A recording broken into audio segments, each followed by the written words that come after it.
یقین کریں کہ اب زمانہ بک سے نکلا تھا، انٹرنیٹ پہ آیا تھا، اب اے آئی پہ چلا گیا. اب انسانی دماغ عاجز آ گئے ہیں.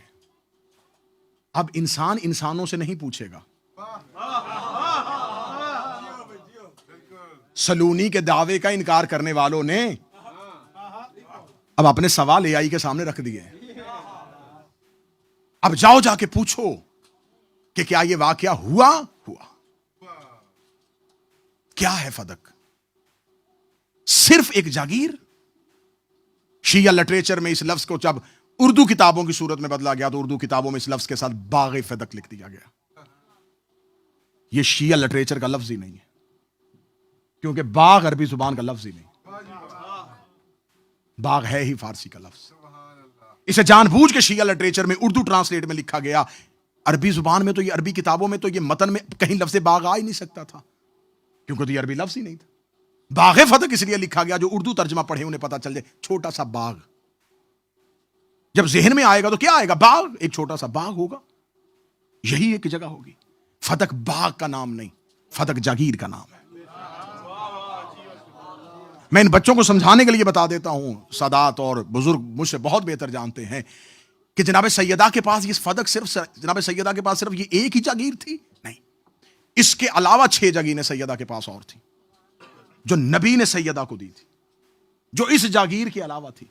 ان کے نام کتابوں میں لکھے ہوئے ہیں. تفصیلات کا وقت نہیں. عواف، دلال، برکہ، صافیہ، حسنا اور ام ابراہیم. بیر ام ابراہیم کے نام سے یہ 6 جاگیریں تھیں جو جناب سیدہ کی اپنی ذاتی تھی. انہی جاگیروں میں سے 7ویں جاگیر کا نام فدق تھا. مشہور فدق ہوا. اسے کہا گیا یہ باغ تھا. باغ نہیں تھا، یہ جاگیر تھی. ہاں، اس کے اندر باغات تھے، اس لینڈ کے اندر باغات تھے، لیکن یہ خود رقبہ جو ہے ایک باغ نہیں تھا. اس کی پروفٹ کیا تھا؟ اس کی آمدنی کیا تھی؟ عمر بن عبدالعزیز نے اپنے دور میں آ کے کہا مجھے فدق کا حساب تو دو، فدق سے آتا کیا ہے؟ اس نے اپنے دور میں جب کیلکولیٹ کیا تھا اسے پتا چلا 40,000 دینار سالانہ آمدن فدق سے آ رہی. نبی کے دور میں یہ 70,000 دینار تھی. عمر بن عبدالعزیز کے دور میں اس نے کہا 40,000 دینار سالانہ آ رہی ہے. یہ اہل سنت کتابوں میں لکھا ہوا ہے کہ 40,000 دینار فدق سے سالانہ آتی تھی. یہ اہل سنت کا پوائنٹ آف ویو ہے. شیعہ ہے کہ نبی نے کہا تھا 70,000 دینار آتے. 70,000 اور 40,000، 40 مان لو، 40 ہے.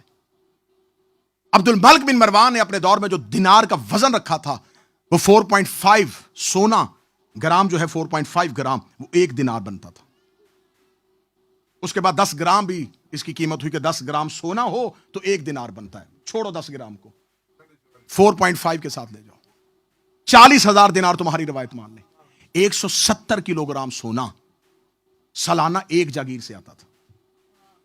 اب 170 کلو گرام کہوں گا تو پھر میرے بچے خاموش رہیں گے. 170 کلو گرام کیا؟ آج کے گولڈ کے ریٹ کے حساب $1.2 ملین ایک جاگیر سے سالانہ آمدن تھی. 9.5 ملین پاؤنڈ، 8 لاکھ ماہانہ، $1 ملین ماہانہ منتھلی ایک جاگیر سے آتا تھا. صرف ایک سے آتا تھا. مولا امیر المومنین سے کسی نے پوچھا تھا یا علی اگر ہم نے دیکھنا ہو کہ ہمارا حکمران غلط ہے یا ٹھیک ہے فیصلہ کیسے کرے؟ فرمایا اس کا طرز زندگی دیکھ لو. اگر حکومت سے پہلے بھی ویسا ہی تھا اور حکومت ملنے کے بعد بھی ویسا ہی ہے تو سمجھ لو حکمران ٹھیک ہے. اگر حکومت ملنے سے پہلے طرز زندگی اور تھا، حکومت ملنے کے بعد اور ہو گیا ہے تو پھر اور ہے. جب اتنی آمدن آتی تھی تو سیدہ کے گھر میں اس لمحے بھی خیرات ہی ہوتی تھی. اب آپ ذہن میں سوچ رہے ہوں گے جب اتنا پروفٹ آ رہا تھا، اتنی آمدن آ رہی تھی، وہ جا کہاں رہی تھی؟ اسلام چل کیسے رہا تھا؟ یہ کیوں نہیں سوچتے؟ مکہ میں اسلام چلا ہے بی بی خدیجہ کی دولت سے. مکہ میں اسلام کے پاس اس کی اکانومی پاور کا نام دولت خدیجہ ہے. آپ کیا سمجھتے ہیں کہ جب مکہ میں رسول اسلام پھیلا رہے تھے اور بڑے بڑے قبیلے مسلمان ہو رہے تھے، وہ دولت کس کی خرچ ہو رہی تھی؟ جناب خدیجہ الکبریٰ کی. اب مکہ میں محمد رسول اللہ پہنچانے کے لیے دولت خدیجہ تھی. اب مدینے میں علی ولی اللہ پہنچانے کے لیے بھی ایک دولت کی ضرورت ہے. اب میں بڑی جلدی اس کو شارٹ کر کے پڑھوں گا کہ فدق کہتے یہ خیبر کے یہودیوں کی ملکیت تھا. دعا لینے کے لیے جملہ کہنے لگا سرکار یہ خیبر کے یہودیوں کی ملکیت نہیں تھا, خیبر کے یہودی اس پر قابض تھے, وہ مالک نہیں تھے. فدق نام ہے جناب نوح کے بیٹے حام اس کے بیٹے کا نام. یہ فدق اس جناب نوح کے پوتے کا نام تھا. یہ جگہ یہ جگیر اس کی تھی. اس نے اللہ کے حکم کے کہ میرے جانے کے بعد ہر دور میں یہ نبی یا اس نبی کی اولاد کی امانت ہو, یا یہ نبیوں کے پاس رہی ہے یا نبیوں کی اولادوں کے پاس رہی. جب یہودی اس پر آ کے قابض ہو گئے تو جب خیبر تو اس دور کے سردار یوشا کو بلا کے رسول نے فرمایا یہ جگیر کس کی ہے؟ اس نے کہا ہم اس پہ مزارے کی حیثیت سے ہیں. ہمارے بزرگوں نے بتایا تھا کہ جب تک آخری نبی نہیں آئے گا تم اس زمین سے کاش لیتے رہنا, اس زمین سے جتنا بھی لیتے رہنا, لیکن جب ہی آخری نبی آ جائے تو یہ زمین اس کو دے دینا. رسالت میں آپ نے فرمایا اس کا کوئی تحریر ثبوت؟ اس نے کہا ہمارے باپ دادا سے نسل در نسل جو تحریر لکھی آ رہی ہے وہ ہمارے ایک صندوق میں ہے, اور وہ صندوق کی چابی ہم سے گم ہو گئی ہے. نبی نے جیب سے چابی کو نکالا, فرمایا صندوق کو کھولو اور اس کے اندر سے وہ تحریر نکالو. وہ پارچہ, وہ چمڑا, اس تحریر میں اس یوشا سردار نے لکھا کہ یہ فدق جس کو ہم ملکیتی طور پر امانتاً لے کے بیٹھے ہوئے تھے, اب ہم اس کے اصل مالک محمد ابن عبداللہ ابن عبد المطلب ابن ہاشم ابن عبد مناف کو دے رہے ہیں. فدق رسول اللہ کو دے دی. اب یہاں پر قرآن کی آیت ہے وَآتِ ذَا الْقُرْبَى حَقَّهُ, میرے حبیب اپنے قربا کو ان کا حق دے دو. یہ آیت آ گئی, لفظ قربا کا استعمال ہوا ہے, نام نہیں لیا, قربا واحد مونس کا سیگا, یہاں جمع کا سیگا استعمال نہیں ہوا, قربا واحد مونس کا سیگا. ایک قریبی عورت کو اس کا حق دے. قرآن کی آیت پڑھ رہا ہوں میں, اگر بیٹیاں 4 ہوتی تو یہاں سیگا استعمال ہوا واحد مونس کا. اب کیونکہ کیمروں کی آنکھوں میں میری آنکھ ہے تو پھر کیمرے کی آنکھ میں حوالہ نوٹ کروا رہا ہوں. تفسیر در منصور علامہ جلال الدین سیوطی, تفسیر روح المعانی, کنز الاعمال, ان تمام سنی تفاسیر کو اٹھا کے دیکھو اس آیت کی تفسیر میں کیا لکھا ہے. وہ کہتے جو ہی یہ آیت آئی رسالت میں آپ جانتے تھے لیکن پھر بھی پوچھا اے جبرائیل اللہ سے پوچھ, فوراً جبرائیل واپس آئے, فرمایا خدا کہہ رہا ہے فاطمہ کو اس کا حق دے دیجیے. رسالت میں آپ نے اسی تحریر سے جو یہودیوں نے لکھی تھی اس کے نیچے لکھا کہ میں محمد ابن عبداللہ ابن عبد المطلب ابن ہاشم ابن عبد مناف یہ جاگیر اپنی بیٹی فاطمہ بنت محمد کو دے رہا ہوں. رسول نے فوراً 7 ہجری کو ہی اور زہرا کو دے دی. اب جب یہ سیدہ کے پاس چلی گئی تو میرا پڑھا لکھا مجمع, میرے نوجوان بچوں, اب یہ میراث نہیں ہے, یہ سیدہ کی ذاتی جاگیر ہو گئی. دربار میں حدیث پیش کی تھی میراث کی, جبکہ فدق زہرا کی میراث نہیں ہے, سیدہ کی ملکیت ہے. سیدہ اس کی مالکہ بنی ہے. کس ہجری میں؟ 7 ہجری میں. اور 11 ہجری کو خلیفہ کہہ رہا ہے کہ یہ امت کا حق ہے. اگر یہ امت کا حق تھا تو 7 سے لے کے 11 ہجری تک 4 سال نبی نے امت کو دیا کیوں نہیں؟ پہلے حق تو اپنی بیٹی سے کہتے یہ تیرا نہیں ہے, یہ امت کا حق, اور امت کو دے دیتے. رسول نے امت کو کیوں نہیں دیا؟ 4 سال یہ بی بی کے تصرف میں کیسے رہا؟ 4 سال سیدہ اس سے اسلام کو کیسے پالتی رہی؟ جہاں پہ سیدہ کے پاس یہ جو جگیر پہنچی ہے. اب آپ مجھ سے سوال کریں, میں بڑی جلدی جلدی اس کے جوابات دینا چاہ رہا تھا. رسول اللہ کے پاس کہاں سے آیا وہ میں نے بتا دیا. رسول نے بیٹی کو کیوں دیا بتا دیا. اب مجھ پہ سوال کریں کہ چھینا کیوں کیا؟ پاس رہا تو علی اقتصادی طور پر مضبوط رہے گا.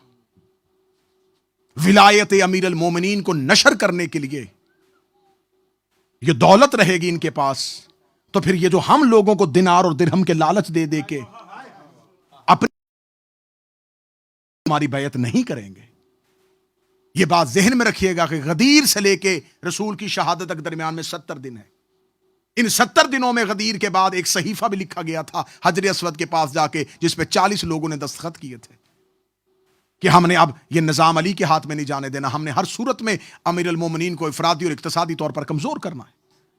وہ جو صحیفہ لکھا گیا، جاؤ جا کے تاریخ سے پوچھو، گوگل سے پوچھو، اے آئی سے پوچھو، وہ جو یوم صحیفہ تھا اس میں وہ 40 افراد کون تھے جنہوں نے علی کے ہاتھ پہ بیعت کرنے کے بعد پھر ایک دوسرے کے ہاتھ پہ ہاتھ رکھ کے وعدہ کیا تھا کہ ہم علی کو اقتصادی طور پر کمزور کریں گے. یہ فتح چھینا اس لیے گیا کہ ولایت علی نہ پہنچے. دوسری وجہ، اگر یہ فتح نہ چھینتے تو حکومت چلتی کیسے؟ کیونکہ پہلے ہی دن تو بیت المال کی چابی ابو سفیان کو دے دی تھی. ابو سفیان نے جب آ کے خلافت کے ہاتھ پہ بیعت کی تو اس شرط کے ساتھ کی تھی کہ مجھے کیا ملے گا، میں تو تمہیں امیر نہیں بننے دوں گا. انہوں نے کہا اگر تو ہمیں امارت نہیں لینے دے گا تو یہ پھڑ، بیت المال تیرا. پورے کا پورا بیت المال ابو سفیان کو دے دیا. جب بیت المال بنی امیہ کے پاس چلا گیا تو اب یہ حکومت کو کیسے چلائیں؟ اب سیدہ کا حق اس لیے چھینا گیا، سیدہ کو اس لیے لیا گیا حق کہ سیدہ کا یہ حق چھین لیا جائے تاکہ علی اقتصادی طور پر کمزور ہو جائیں اور علی کی ولایت دنیا کے سامنے نشر نہ ہو سکے اور لوگ کہیں کہ علی کے پاس جو ایک سورس تھا جو انکم تھی وہی علی کے پاس نہیں.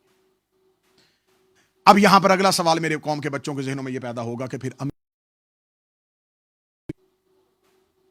امیر المومنین نے اس حق کے لیے تلوار کیوں نہیں اٹھائی؟ یہ بات ذہن میں رکھیے گا کہ امام حکومت کے لیے تلوار نہیں اٹھاتا. امام کی نظر میں دنیا، اس کی اوقات علی نے اپنی زندگی میں بتا دی تھی.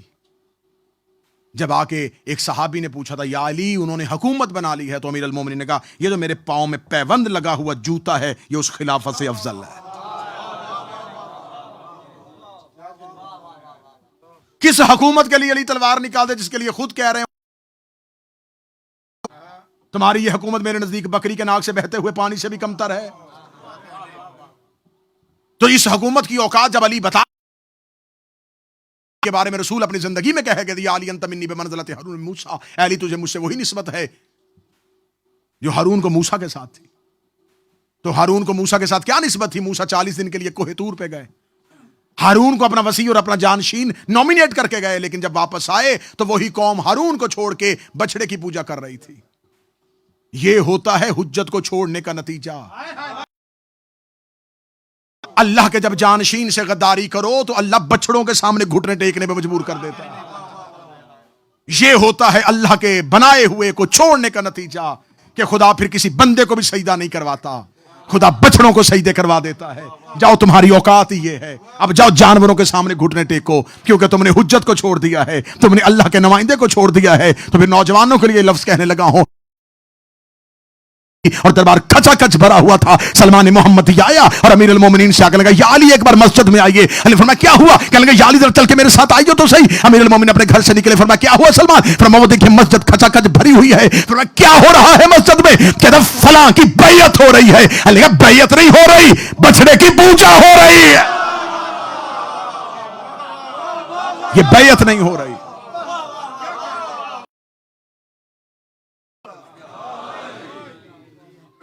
امیر المومنین نے کیوں نہیں چھینا؟ کیا چھینتے علی؟ آگے کہا یا علی آپ اپنی حکومت کے اپنے حق کے لیے باہر نکلے. فرمایا کیا چھینا ہے مجھ سے؟ یا علی وہ حاکم بن گئے. علی نے فرمایا مجھ سے کیا چھینا؟ کیا اب ستارہ ان کے دروازے پہ آئے گا؟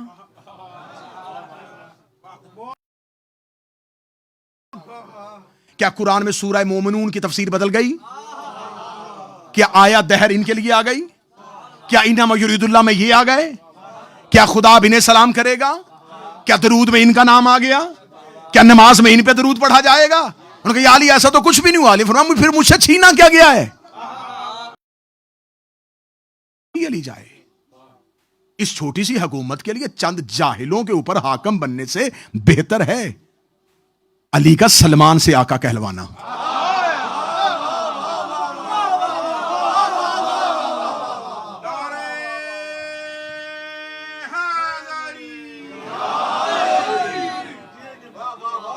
چند جاہلوں سے بیعت کروانا،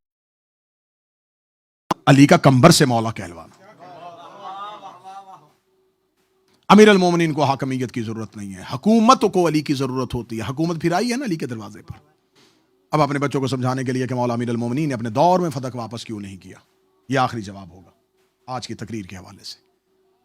کیونکہ یہ سوال، کیونکہ ایام فاطمیہ ہیں اور ایام فاطمیہ کو کثرت سے منایا کرو. میں خصوصاً نوجوانوں سے، اپنی ینگ جنریشن سے کہوں گا جو سوشل میڈیا پہ بیٹھتے ہیں، ان ایام میں جناب سیدہ کے لیے کچھ نہ کچھ ضرور لکھا کرو.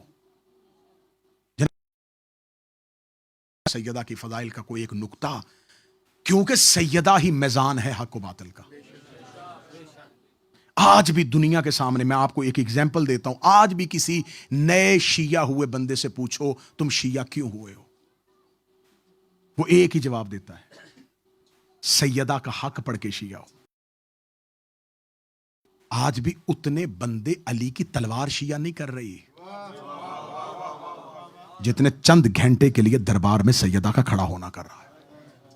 فضائل کے آخری جملے پڑھنا ہوں. مولا امیر المومنین نے اپنے دور میں فتح واپس کیوں نہیں کیا؟ اس کا جواب میں اپنی زبان سے دوں کہ میرے خیال کے مطابق کہاں خیال تب کہا جاتا ہے جب ہمارے پاس نص معصوم موجود نہ ہو. میرے مذہب میں قیاس حرام ہے. میں کون ہوتا ہوں میں ممبر پہ کہ یہ کہوں کہ میرا خیال یہ ہے؟ اگر میں کہوں میرا خیال یہ ہے، یہاں سے پکڑو اور ممبر سے اتار دو کہ آل محمد کا ممبر تیرے خیالات کے لیے نہیں ہے. میرے ذاتی خیال، میری ذاتی سوچ. یہ سوال علی نے فتح واپس کیوں نہیں، چاروں نے جو جواب دیا وہ ممبر پہ پڑھ دیتا ہوں. پہلا سوال ابو بصیر نے پوچھا امام صادق، مولا امیر المومنین نے اپنے دور میں فتح واپس کیوں نہیں کیا؟ امام صادق نے کہا دیکھ، جس نے چھینا تھا وہ ظالم کی بھی اللہ کے پاس چلا گیا تھا، اور جس کا تھا وہ مظلومہ بھی اللہ کے پاس چلی گئی تھی. ظالم چھیننے کے بعد اللہ سے سزا لے رہا تھا، مظلومہ اللہ کے ہاں اجر لے رہی تھی. علی نہ ظالم کی سزا میں کمی کروانا چاہتے تھے نہ مظلوم. پہلا سوال امام کا جواب، امام نے کتنا بہترین جواب میں کوئی کمی کو لچک ہو تو پھر بتائیے. دوسرا سوال پھر 8ویں امام سے پوچھا گیا، امام رشید کے دربار میں مناظرے کے دوران پوچھا گیا، اے امام علی ابن موسیٰ آپ بتائیے مولا امیر المومنین نے فتح واپس کیوں نہیں کیا؟ یہ جواب دیکھیے گا، ذرا اس زاویہ دیکھیے گا. امام رضا دے کے فرمانے لگے، امام نے فرمایا ہم تم پر ولی ہیں، ہم تمہارے اوپر ولی ہیں، وہ اللہ ہمارے اوپر ولی ہے. اگر تمہارا کوئی حق چھینا جائے تو ہم واپس لے کے دیں گے.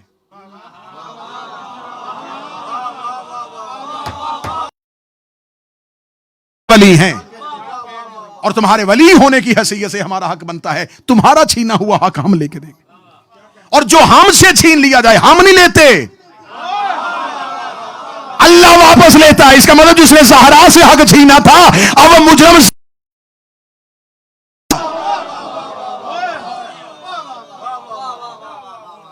تیسرا سوال میرے معصوم سے پوچھا گیا کہ امیر المومنین نے فتح واپس کیوں نہیں دیا، تو میرے امام نے فرمایا کہ جو چیز ہم سے ظلمن چھین لی جائے ہم اس پہ دسترس اس لیے نہیں کرتے تاکہ ظالم کی سزا میں کمی نہ آ جائے. پھر میرے امام سے ایک سوال پوچھا گیا کہ فتح واپس کیوں نہ لیا؟ فرمایا اس لیے کہ سیدہ جب دربار سے گئی تھی تو سیدہ نے جاتے ہوئے کہا تھا اب تیرا معاملہ اللہ کی عدالت میں.